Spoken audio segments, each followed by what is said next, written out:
The purpose of this video is to show you how to create an assignment group and how to create an assignment and organize that into the appropriate assignment group.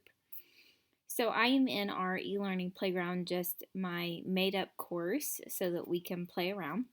And on the left hand side, I'm going to go to assignments. And in assignments, I have no assignments right now. Likely when you go into assignments, you're going to see a long list of assignments that you've created this year. Those are automatically sorted into a generic group called assignments, or you might even see one called imported assignments if you've pulled an assignment in from an old course or a friend's course that you've shared content with. So for right now, I'm going to show you just kind of starting from scratch, and I just encourage you, no matter what you have in there, don't worry about that. Don't worry about going back and reorganizing all your assignments into groups for right now. Let's focus on moving forward and what we're going to do with our assignments, and in particular for this video, our e-learning day assignments. So in the top right hand corner, I have two options to create an assignment. But before we do that, I'm going to create a group. So I'm going to hit the plus group, and I'm going to title this by week. So I'm going to title it e-learning April 6th through the 10th because that's our first week of e-learning. And I'm going to hit save. So now you can see I have a group titled for that first week of e-learning, and I'm going to make sure all of my assignments that belong in that week are going to show up in this group. I can take this group and I can move it to the top, which is a good tip. Oh, I dragged it. There we go. So this is a good tip because, again, students will know I can go right to the top and I can find those assignments. Now, of course, you can link those assignments, which I'll show you in a different video, directly into your page. But let's say they go into assignments. This is going to help parents a lot. And I'm going to show you a couple of other things throughout this video that will help your students and your parents. So now I have two options to create an assignment. I can hit the big blue button, assignment, or I can hit the assignment plus sign right here inside of my group. And I'm actually going to do that because I want that assignment to go in here, and if I do it there, it will automatically do that. If I hit the big blue button, I can still make that assignment go into this group, but I'll have to select that. That's an extra step. So I'm going to hit the plus sign. And I'm just going to make this an assignment, but I want you to see that you have other options here. This can be a discussion or a quiz. And I'm going to just keep it a generic assignment. And I'm going to name this just something very generic. I'm going to name it Practice 1.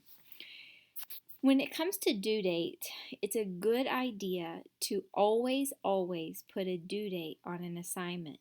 Now, even though, I want you to keep in mind, even though you may, especially at the elementary level, maybe that assignment is going to be due that day, then assign it and make it due that day. The reason being, when we make a due date, this assignment will then populate on the student's to-do list and on the student's calendar. So if I'm a parent and I'm getting into my student's app and I see down at the bottom to-do list and I see that calendar, I can click on that. And if I've created a due date, then that parent's going to see what they actually have due. And it's going to be a very helpful tool to keep them organized, to help their parents know what's due. So please make sure you throw in a due date. Since this is for the week of April 6th through 10th, I'm going to go ahead and make my due date the 10th. Now, of course, if I make it the 10th, I know I'm going to accept late work. That's fine, but I'm going to give students that target to shoot for. So this view is very basic. Basically, what you see here is what you get. So I'm going to click on More Options. When I click on More Options, now I'm going to have an expanded view, and I still see all the things that I had, but now I get my editing window. So in this window, you can do a few things. Number one, you can give your students the directions. Now, I know you may, on your e-learning, dedicated e-learning page, maybe you wrote the directions there for this assignment, but I'm going to tell you, it's a very good idea to copy that text and to paste it here. That way students aren't having to navigate from here, back to there, back to the assignment, back to your e-learning page. Make sure that the assignment's directions are actually showing up in the assignment you're creating. Now you can do that a couple of ways. Of course, you can write text or you can come up here in your toolbox, and where I'm circling, you can always add a link. So let's say you want to link out. I know some people might have Google Slide presentation that they want to link out, so you can do that here, okay? If you're going to do a link, I'm going to recommend that you do this. Let's just say slide presentation for reading. I'm going to title that. I'm going to highlight that text. Then I'm going to come up here and link it. I'm going to do that rather than just grabbing a URL and throwing it in here. That'll work. But when we title it and then we highlight it and then we link it, it gives a nicer presentation and it makes it a lot more clear for students that, hey, I'm going to click on this. It will highlight blue. It'll look like a hyperlink to students and it will be helpful. Okay? So the other thing that you can do is this media upload right here. And I'm going to click on this and I'm just going to show you, and you'll see this in some of the other topics that we're going to talk about. I'm going to hit upload/record media, and let's say you've created a video somewhere else and you want to pull it in, you can do that. Or Canvas has this really nice feature to just hit record, and you're going to see me in all my e-learning glory here. If I hit record and I hit start recording, it's going to give me a countdown, and then I can give my students the directions. When I click finish, yikes, it's always a fun screenshot there. I'm going to hit save, and you'll notice it will automatically embed right there into my assignment. How nice is that? I think as a student, we know that they don't always read the directions, but hopefully if we give them some of our verbal directions in addition to the written text, hopefully they'll get it. Now, it's just working very slowly here, and you might get an error, and so keep trying. And again, remember, right now Canvas is completely overloaded with the amount of use from students who are using this at home. Not just K-12 students, but a lot of colleges use Canvas as well. So keep working. It will work, I promise. I've done it a million times, and of course when I do this screen recording, it wouldn't work. But just know that you have that option as well. So getting back to assignment here, again, if I want to go back, I can assign some points to this.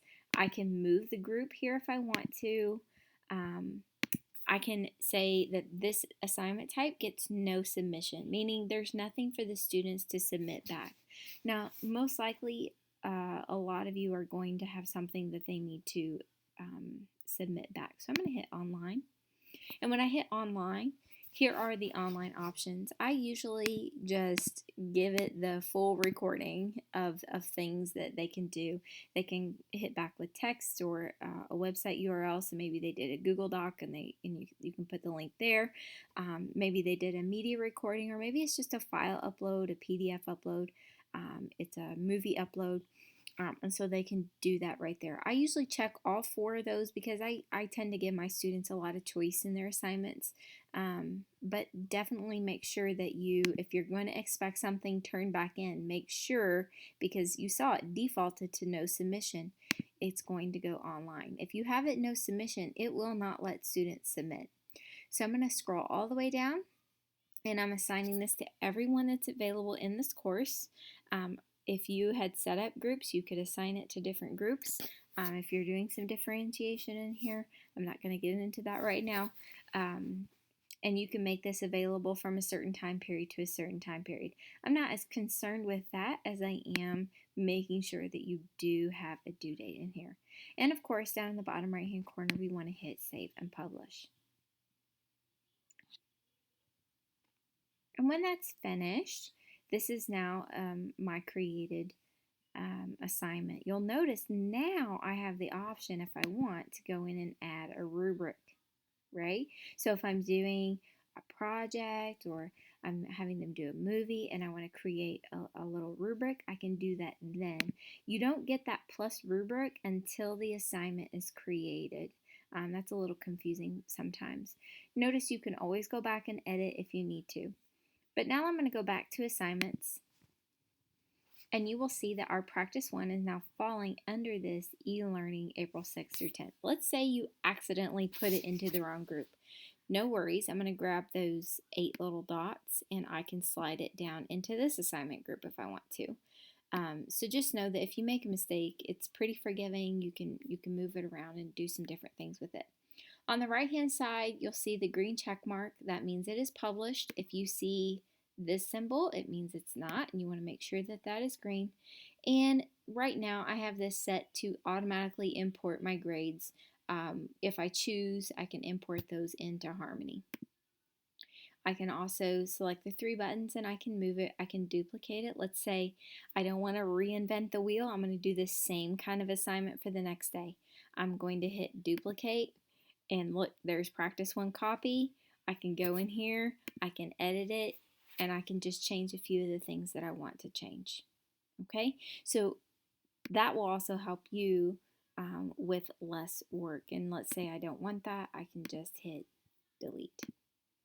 I think that's all I really want to cover here with assignments, but please make sure that you are creating those assignment groups, that you are labeling them correctly. So if you say in the directions that it's called this, make sure that you did in fact call it this, so that students can find that assignment. All right, thank you.